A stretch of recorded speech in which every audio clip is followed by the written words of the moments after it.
সাপ টাপ আসেনি না হাত নাই হাত থাকলে গেছে কেন সাপ আছে মানে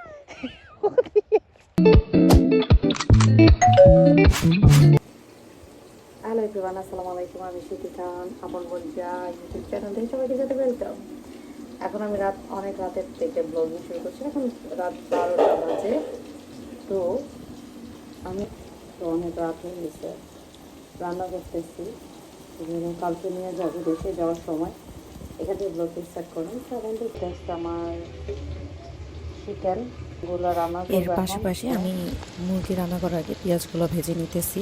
এখানে আমি চিকেনটা কষায় ফেলছি। এখানে প্রায় 2.5টার মতন মুরগি আছে, কারণ এটা আমার কালকে 2 বেলা সবাই মিলে 2 বেলা খাবে, তার জন্য 2.5টা মুরগি নিচ্ছি।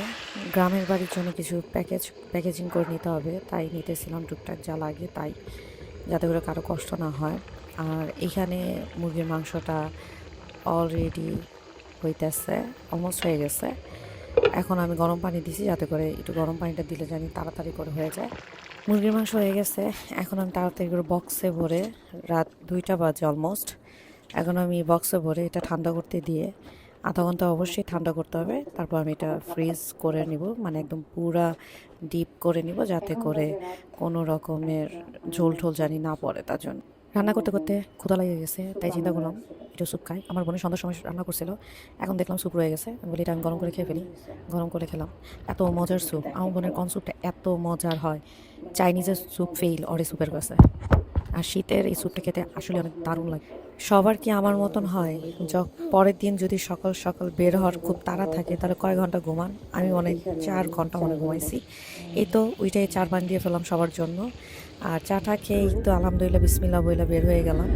এই তো আমি আমার বোন একসাথে, আমরা একজনের সাথে হাসি ঠাট্টা শুরু করছিলাম। কেন জানেন? কারণ এক একজনের হাতে এক একটা জিনিস। আমাদের গ্রামের বাড়িতে তেমন কিছু কইরা দেওয়ার জন্য এমন কোনো মানুষ নাই। আচ্ছা ঠিক আছে আমাদের সব করে নিয়ে যেতে হইতেছে। এই তো আমরা চলে আসছি আলহামদুলিল্লাহ। এই তো সবাই এখন রেস্ট নিয়ে একটু বেরোইছি চা খাওয়ার উদ্দেশ্যে। এখন আমরা একটু সবাই মিলে বাজারে যাব, চলেন আমার সাথে আপনারা। এখন রাস্তা দিয়ে যাওয়ার সময় দেখি কি সুন্দর গাছে দুন্দুল ঝুলে আছে। এই তো সবাই চলে আসলাম মিষ্টির দোকানে খাদ্য। আর গ্রামের বাড়িতে না, মিষ্টির দোকানগুলোতে মিষ্টি বলে দই বলে সব খুব মজা লাগে। এটা আমি বুঝি না কেন। দেশের কলাটা না অন্যরকম একটা টেস্ট থাকে, কেন জানি না, বাট আমার মনে কলা কিনতেছে এখানে। আর এখানে দেখলাম অনেক বড় বড় সবেদা পাওয়া যাচ্ছে। বাজারে গেছিলাম চা খাইতে, যে দোকান থেকে আমরা চা খাই সেখানে চাটা শেষ 12টার পর, তার দোকানে চা আর পাওয়া যায় না। তার মনে দুঃখে দই কিনে বাসায় চলে যাইতেছি। আর বাসায় যাওয়ার সময় দেখলাম যে কি সুন্দর করে এখানে একটা লোক নৌকায় করে মাছের খাবার দিতেছে। দোকানে চা খেতে পাইনি তো কি হয়েছে, বাসায় এসে আমার বোনে চা বানায় ফেলছে। তো সবাই মিলে এখন এখানে কিন্তু আমরা সবাই মোটামুটি সবাই লাঞ্চ করে ফেলছে। তো এখানে আমি সবকিছু ঢেকে রাখতেছিলাম। তো তার পাশাপাশি দেখলাম সে আমাদের বাসার পাশেই থাকে, সে লাউ মানে বিক্রি করে। তো এখান দিয়ে যাচ্ছিল, পরে আমার শাশুড়ি আমার বোনের মেলায় 3টা লাউ কিনে রেখে দিল। কিন্তু লাউগুলো দেখতে যত সুন্দর, খেতে ততটা টেস্ট আমরা কেউই পাইনি, কারণ এত বেশি বিচি ছিল লাউগুলোর ভিতরে যে আমরা কেউ খেতে পারিনি। মূলত লাউগুলো কিনে হয়েছিল দুধ লাউ দেওয়ার জন্য, বাট সে বারবার বলতেছিল কচি কচি কচি, বাট কচি ছিল না লাউগুলো। খাওয়া দাওয়া শেষ করে সবাই তো নিজে মানে খেতে নামছে ঘোরার জন্য। এই হাঁসগুলো হইতেছে আমার চাচি শাশুড়ি, সবগুলোই কিন্তু ঠিক পারে। আর এখন এসে দেখতেছে আমার বোন আবার চা বানাইতেছে সবার জন্য। আর কিছু ভালো লাগে না এই টাইমটাতে, চাটা কিন্তু খুবই ভালো লাগে। আমরা সবাই মোটামুটি অনেক চা পছন্দ করি। এই তো সন্ধ্যা হয়ে গেছে, আমরা যে টুকটাক বাজার করার জন্য বাজারে চলে গেছিলাম। একদল ঢাকায় চলে গেছে, তারা থাকবে না। আর আমরা কিছু মানুষ দেশে রয়ে গেছি।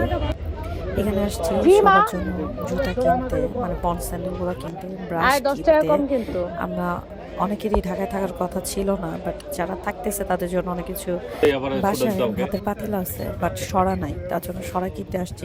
টিকা দেওয়ার কি বলে ওগুলারে, আমার নাম মনে নেই, বাট আপনারা দেখে চিনবেন হয়তো বা। ওইগুলোও কিনতে নিয়েছিলাম, ছোটো কিনতে দিয়েছিলাম, পর আমার মানুষ বলতেছে না বড় চাই কিনো, তাহলে এগুলো কাজে দেবে। তো ওগুলোই কিনলাম।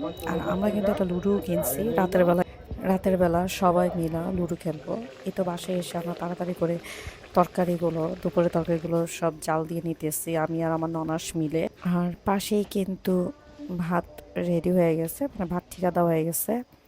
আর এই তো বাইরের একটু দৃশ্য নিলাম। কি মানে শীতের দিনের এটা ছিল তো, তার জন্য গুড়ি গুড়ি কি জানি পড়তেছিল। আর পাশে কিন্তু আপনারা শিয়ালের আওয়াজও কিন্তু শুনতে পারতেছে। হ্যাঁ আর মাশাআল্লাহ এই তো আলহামদুলিল্লাহ ভালো চলতেছে না? ভাত পাততেছে, আমরা খাওয়ার জন্য প্রস্তুতি হ্যাঁ নিতেছি। আমার ব্লগ ভিডিও যদি আপনাদের কাছে একটু ভালো লেগে থাকে অবশ্যই হ্যাঁ লাইক এবং সাবস্ক্রাইব করতে আপু খালি ভুলবেন না। কইতাছে ইনশাল্লাহ দেখা হবে নেক্সট ভিডিওতে।